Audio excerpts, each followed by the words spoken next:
ओवैसी साहब, एनडीटीवी से बातचीत करने के लिए आपने वक्त निकाला, इसके लिए आपका बहुत बहुत शुक्रिया। मेरा पहला सवाल ये है कि मालेगांव पे जो वर्डिक्ट आया है जिसमें सभी लोगों को बरी कर दिया गया, आपका उस पर क्या कहना, आपकी क्या दलील है? आप खुद बैरिस्टर हैं। देखिए बाबा, ये जो जजमेंट आया है मेरे ख्याल से इंसाफ नहीं हुआ है।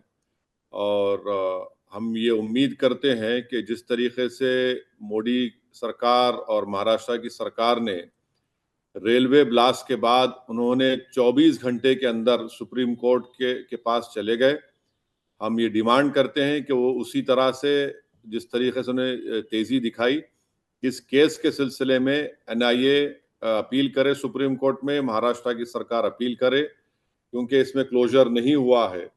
और इंसाफ का तकाजा भी ये है कि गवर्नमेंट ऑफ इंडिया एनआईए को परमिशन दे ताकि इमीडिएटली जजमेंट की कॉपी आज शाम तक आ जाएगी, शायद वो जाए अपील करे, क्योंकि ये इंसाफ होना चाहिए। देखिए बाबा, मालेगांव 2006 हुआ bomb blast, Malegaon 2008 bomb blast हुआ। 2006 में कई मुस्लिम माइनॉरिटी नौजवानों को पकड़ा गया, मारा गया, पीटा गया, बाद में कोर्ट में डिस्चार्ज पिटीशन डाल दिया गया। अब ये कोई नहीं बता पा रहा है कि 2006 किसने किया, 2008 किसने किया। तो ये बहुत जरूरी है क्लोजर के लिए और उन पीड़ित परिवार के को इंसाफ मिले। और मैं समझता हूं कि जस्टिस भी इस बात का डिमांड करता है कि वो अपील करें। अब इसमें बहुत सी खामियां हैं। अब आपको मैं ये बताऊंगा कि जो इस केस में स्पेशल पब्लिक प्रोसिक्यूटर थे, वो जनाब तो जिंदगी में कभी प्रोसिक्यूट किस तरह का क्रिमिनल प्रोसिक्यूशन किए ही नहीं। अच्छा, जब हम ये एनआईए से पूछना चाह रहे, जब आप विटनेस हॉस्टाइल हो रहे थे तो आप किसका ट्रायल कर रहे थे फिर आप? तो इनके ऊपर वो एडिशनल जिम्मेदारी है।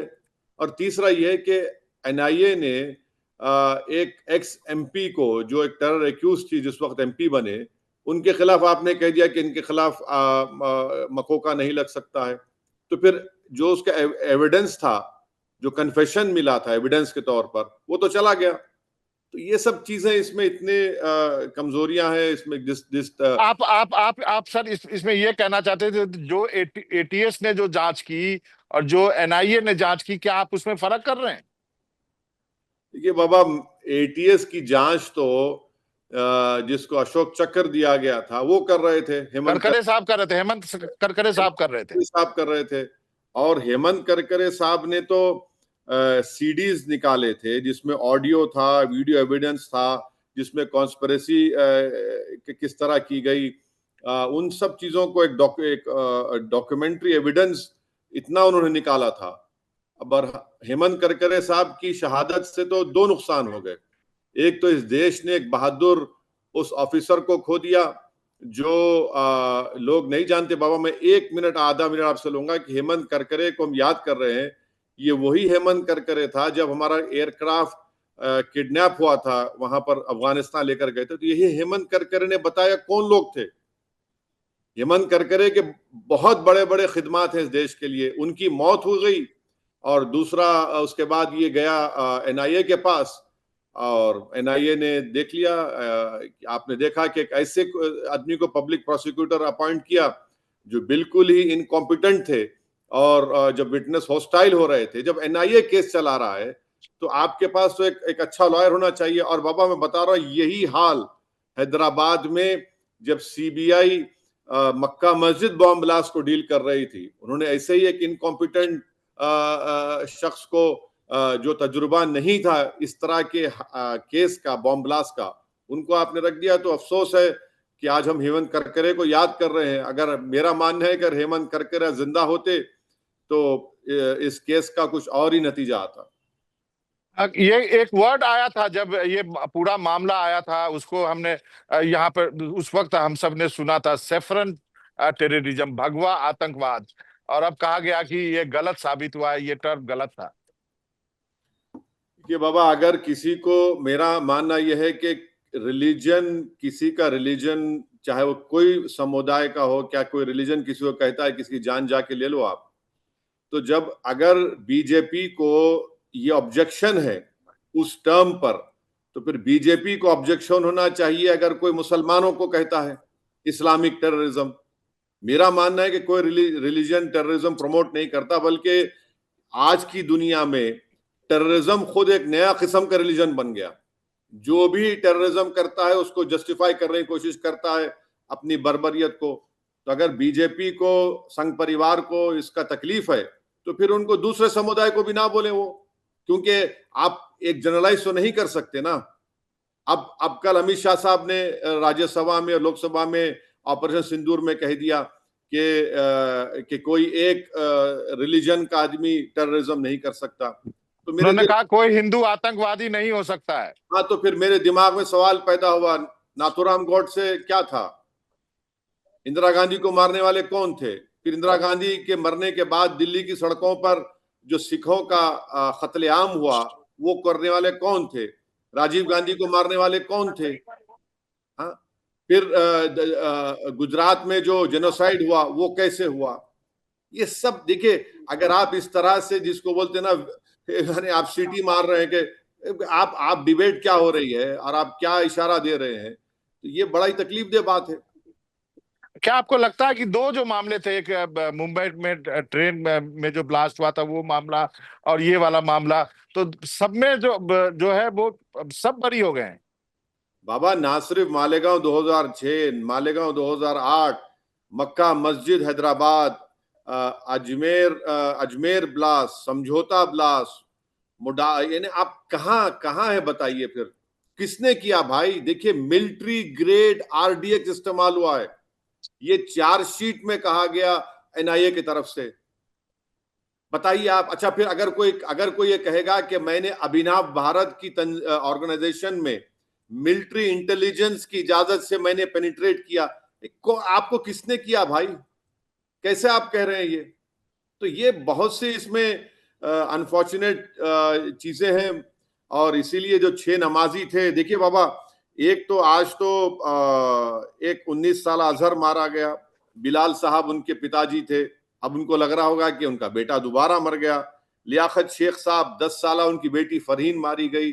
अरे माने, मालेगांव की पूरी सरजमीन मेरे ख्याल से आज तड़प रही होगी कि आखिर किसने किया। अच्छा बाबा, एक बात बताइए, अगर किसी के नाम पर कोई गाड़ी है और वो गाड़ी के ये होता है कि नहीं नहीं मैं इस्तेमाल नहीं कर रहा हूं, अगर यही लीगल लॉजिक है तो मेरे दिमाग में क्वेश्चन पैदा होता है कि फिर वो जो कौन सा मुंबई का जो केस था, रुबीना मेनन का, जो जिसको ना गाड़ी चलाने आता ना लाइसेंस था, उसकी गाड़ी से हथियार मिले, उसको लाइफ दे दी गई। भाई, जुडिशियल प्रेसिडेंट भी तो कुछ होना चाहिए ना।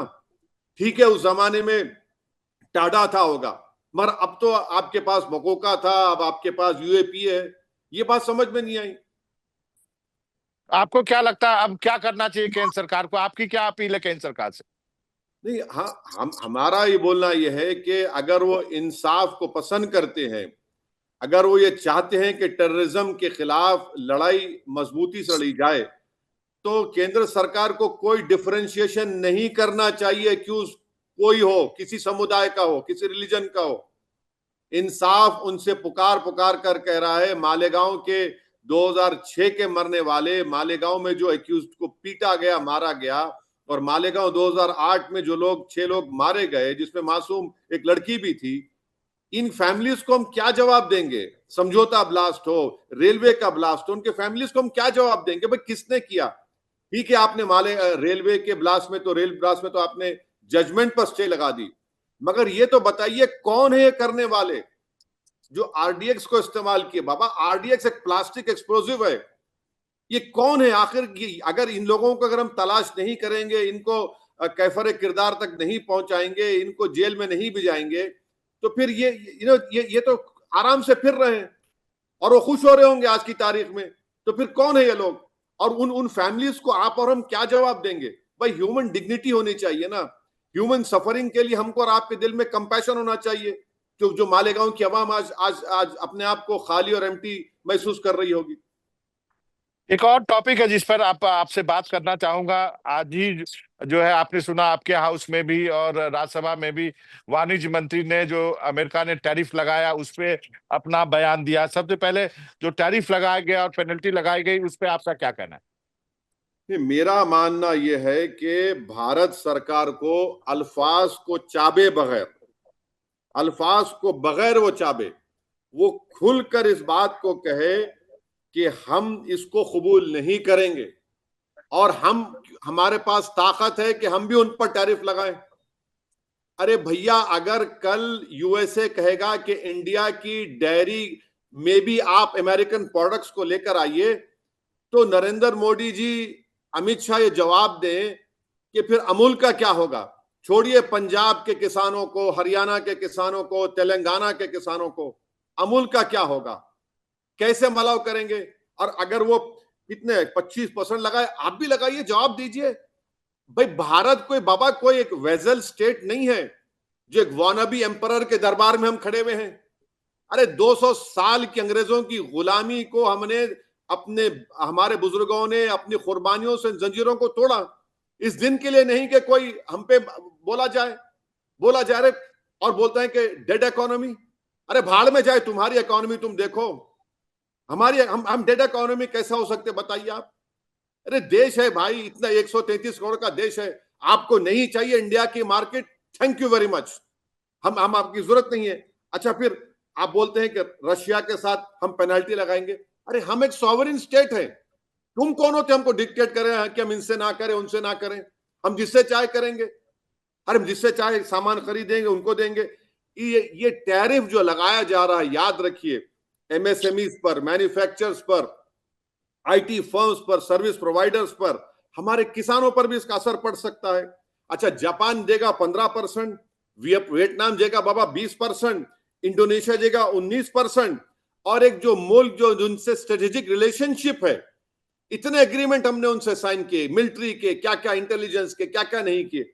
आज आप हमसे कह रहे हैं, हम देश के प्रधानमंत्री से कहेंगे कि वो कब जागेंगे जब टैरिफ 56% हो जाएगा, 56 हो जाएगा। अरे आप बताइए, आप बयान दे रहे हैं मिनिस्टर साहब पार्लियामेंट में, हम जानते हैं कि हम जवाब, मगर आप जवाब तो कुछ दीजिए, कुछ तो बोलिए। इंशा जी, कुछ कुछ तो करो। इतनी खामोशी, इतना सन्नाटा क्यों है? इससे नुकसान किसको होगा बाबा? देश की, नहीं, एक बात सुनिए, जी। भारत देश की एक डिग्निटी है, भारत देश का एक रुतबा है, अल्हम्दुलिल्लाह। अरे ये बोले जा रहे हैं, बोल रहे हैं पाकिस्तान से हम तेल, अरे क्यों खरीदेंगे पाकिस्तान से तेल? हम जो देश, हम हमारी हमारी सरजमीन पर हमारे लोगों का खून बहा रहा है, हम तेल खरीदेंगे उनसे? जो आग लगा रहा है, तेल लेंगे उनसे हम? कौन होता है भाई? देखिए, ये वेस्टर्न कंट्रीज, इनके दिमागों में एक चिप है कि हम थर्ड वर्ल्ड कंट्री है। नहीं, हम थर्ड वर्ल्ड कंट्री, हम जितना उनको अपने कंट्री पर फख्र और नाज है, हमको भी हमारे मुल्क पर फख्र और नाज है।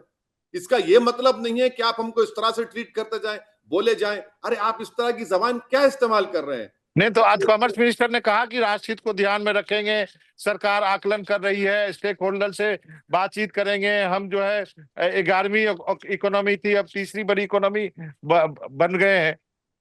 बाबा तीसरी इकोनॉमी बने, बहुत अच्छा है, दूसरी बन जाए, बहुत अच्छा है, पर कैपिटा इनकम बढ़े, ये बहुत बड़ा चैलेंज है।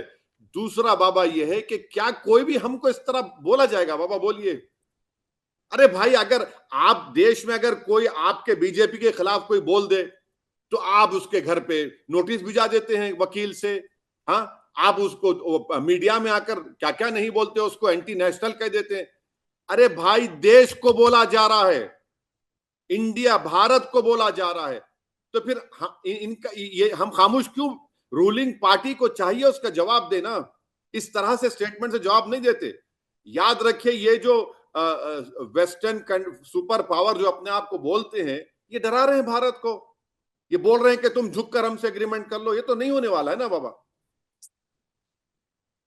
एक और मसला है क्या, आप इंडो पाक जो एशिया में खेलने जा रही है, उसके भी खिलाफ हैं? क्यों? नहीं, इसलिए हम खिलाफ हैं क्योंकि हमारी सरकार ने, नरेंद्र मोदी की सरकार ने, इंडस वाटर ट्रीटी जो वर्ल्ड बैंक ने भारत और पाकिस्तान के दरमियान में करवाई है, ट्रीटी हुई है इंडिया और पाकिस्तान में, उसका पानी हमने रोक दिया है पाकिस्तान को जाने से। राइट? माने 8 दिन 15 दिन लग रहे हैं। हमने ट्रेड बंद कर दिया, डायरेक्ट इंडायरेक्ट ट्रेड, हम वीजा नहीं दे रहे हैं, हम वाघा बॉर्डर को बंद कर चुके हैं, पाकिस्तान का कोई एयरक्राफ्ट भारत की एयर स्पेस में आ नहीं सकता, और पाकिस्तान की कोई कश्ती हमारे पानी में नहीं आ सकती। और क्यों ये फैसला लिया, जो हम उसकी तायीद करते हैं, सपोर्ट करते हैं, क्योंकि उन्होंने पहलगाम का एक बुज़दिलाना कातिलाना हमारे लोगों को हमला किया और मारा वहां पर, और हम बरसों से पाकिस्तान के टेररिज्म के विक्टिम रह चुके हैं। जब ये पूरा देश उनके साथ खड़ा हुआ है, जब प्रधानमंत्री ने कहा कि पानी और खून एक साथ नहीं बह सकता, बातचीत और आतंकवाद एक साथ नहीं हो सकती, नरेंद्र मोदी ने कहा, तो फिर आतंकवाद और क्रिकेट मैच होगा? आतंकवाद क्रिकेट मैच होगा? मैं तो उनका मैंने कहना क्या, जी उनका कहना कि आप ओलंपिक में खेलते हो, आप एशियाड में खेलोगे, आप सैफ गेम में खेल सकते हो, भाला जो है कोई इंटरनेशनल इवेंट में नदीम भी फेंकता है, हमारे नीरज चोपड़ा भी फेंकते हैं, तो हम क्रिकेट कैसे रोक सकते हैं? इंटरनेशनल ऑब्लिगेशन है। कोई ऑब्लिगेशन क्या है? आईसीसी या बीसीसीआई का क्या ऑब्लिगेशन है? हम अपना प्रोटेस्ट तो रजिस्टर करें, हम अपना प्रोटेस्ट तो रजिस्टर करें, क्यों नहीं रजिस्टर करेंगे हम? फिर हम अगर अगर देखिए, अमित शाह का स्टेटमेंट आया पार्लियामेंट में दिया कि हमने एफएसएल की रिपोर्ट आ गई, वो खोखे निकले, और पाकिस्तान का इलेक्ट्रोल कार्ड, खैर पाकिस्तान इलेक्ट्रोल कार्ड नहीं होता, नाडरा कार्ड होता, ये सब चीजें आ गई। भाई जब हम G7 कंट्रीज के पास जाएंगे, जीसीसी कंट्रीज के पास जाएंगे, पाकिस्तान को आप एफएटीएफ में लाइए, वो बोलेंगे भाई आप तो क्रिकेट मैच खेल रहे हैं। और देखिए, क्रिकेट मैच जो होता है इस देश का सबसे बड़ा पॉपुलर स्पोर्ट है, आप क्या जवाब दे रहे हैं भाई? आपकी लड़ाई तो सीरियस होनी चाहिए। हमको एक मर्तबा हमको पाकिस्तान को एक बेहतरीन सबक सिखाने की जरूरत है, और जब तक हम वो सबक नहीं सिखाएंगे, ठीक है आपने सरकार ने एक्शन लिया, मिलिट्री एक्शन लिया, सब देश ने उनका साथ दिया, मगर इनको अगर हम खेलेंगे क्रिकेट, कितने पैसे मिलेंगे पाकिस्तान को? क्यों करेंगे हम? नहीं तो तर्क तो ये भी है कि खेल के मैदान में भी हरा देते हैं उनको। आज तक किसी आईसीसी इवेंट में हमसे तो जीते नहीं है। अरे पाकिस्तान बाबा, फिर से कह रहा हूं, कभी नहीं हरा सकेगा भारत को इंशाअल्लाह ताला।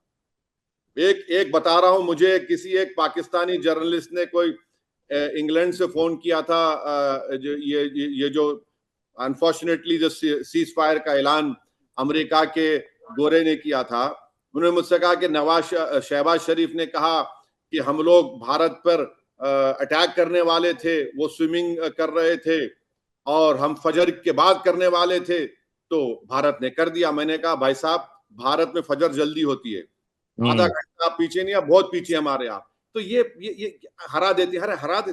बाबा एक बात मुझे समझाइए, अगर आप और हमारे परिवार से कोई उसमें मर जाता, खुदा ना खास्ता, हम देखते क्रिकेट मैच? नहीं देखते। हम देख पाते? मैं यही कह रहा हूं कि हम अपने आप को उन 25 परिवार से अलग कैसे कर रहे हैं? भाई कुछ तो टाइम रखिए, कुछ तो बताइए दुनिया को। ये मैंने इनको वेस्टर्न पावर्स को बताइए कि भाई हम सीरियस है इस बारे में। ठीक है, बायलैटरल है, फुला है, भाई एक्सपोर्टर्स भी तो हैं, ट्रेड नहीं कर पा रहे हैं ना। अगर आप देखेंगे नहीं हम वहां नहीं खेलेंगे, हमको ये खेलना है, तो खेलते रहिए भैया, नाचते रहिए। याद रखिए, पाकिस्तान दोबारा भारत में, उनकी जो आईएसआई तंजीम है, उनकी मिलिट्री है, उनका मकसद एक ही है कि किस तरीके से भारत को डिस्टेबलाइज किया जाए। तो फिर आप तैयार रहिए, जब होगा फिर आप बोलेंगे नहीं क्यों खेला गया, नहीं खेलना चाहिए था।